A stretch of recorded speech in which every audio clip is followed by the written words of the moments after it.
In episode 1 of Stephen Moffat's Sherlock, Police Inspector Greg Lestrade stops by 221B with an unsolved case. You know how they never leave notes? Yeah. This one did. Unburdened by the ramifications of these deaths, Sherlock jumps up, exclaiming, Brilliant! Yes! 4 serial suicides and now a note. It's Christmas. The audience is not meant to identify with Sherlock. Mrs. Hudson makes that much clear. Look at you all happy, it's not decent. To which Sherlock replies, Who cares about decent? The game, Mrs. Hudson, is on. with responses such as these, one questions whether Sherlock is as morally bankrupt as the serial killers he opposes. Whether these deaths are as much a means to an end for Sherlock as they are for those who commit the crimes.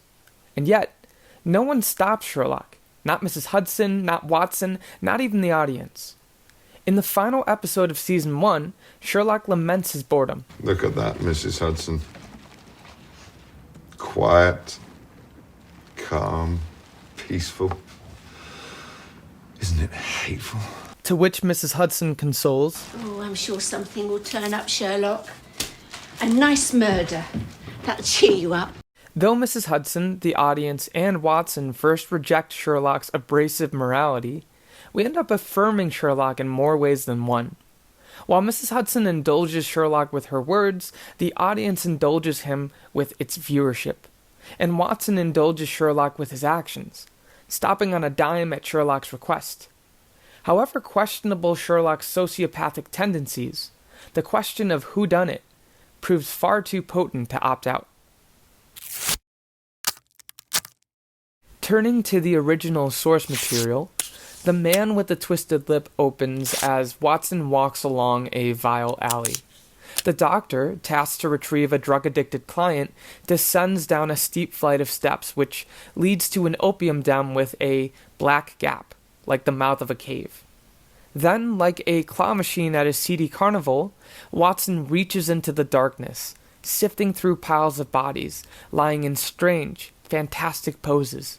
Bowed shoulders, bent knees, heads thrown back and chins pointing upward, until he could return with his patient Isa Whitney. Retreating to safety, prize in hand, Watson snags onto another body which was contorted like the others, opium pipe dangling down from between his knees as though it had dropped in sheer lassitude from his fingers, the body plucking at Watson's skirt. It's not until Sherlock Holmes reveals himself that we find out that his was the body lurking in the shadows and obstructing Watson's exit. The rules of the claw machine are simple enough. Guide the claw to claim your prize. A claw machine's profitability hangs on a delicate balance.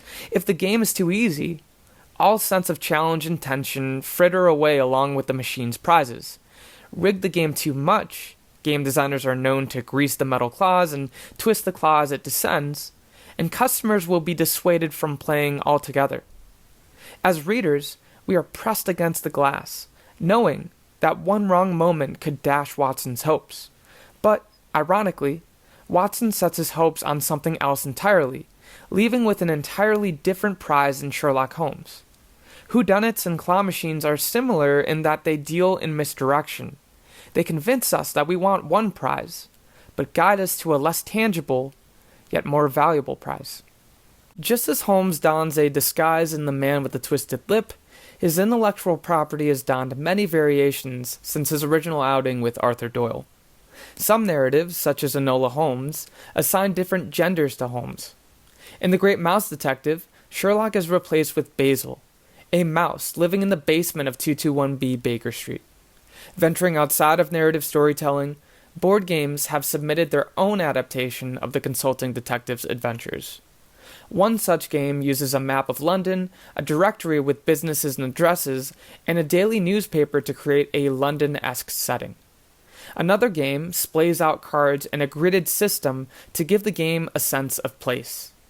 In The Adventure of the Closed-Eyed Corpse, Case 4 in the game Watson and Holmes, Now, a socialite has been found dead in a chapel, which the game designates as the top 5 cards at the top of the table, removed of the 3x4 grid of cards that make up it's smoky London with societies and galleries and families.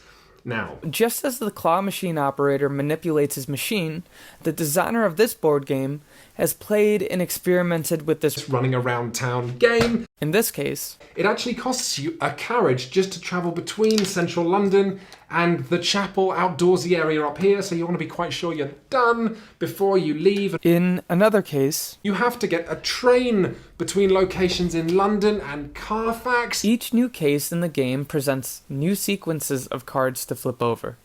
New trails of breadcrumbs that players investigate as if they were Basil, the great mouse detective himself. We may initially be drawn in by the flashy prizes that a claw machine promises, but that's not what keeps us at the machine. From start to finish, each moment in a game's lifespan administers a drip feed of adrenaline. We are never quite sure whether we have outsmarted the machine until the very end. Our prize, in actuality, is the tension and release of expectation. The spectre of success, the possibility of failure. As Smith concludes, Since the original Sherlock Holmes novels, the appeal of mysteries and whodunits initially is that it's a puzzle that you're going to crack.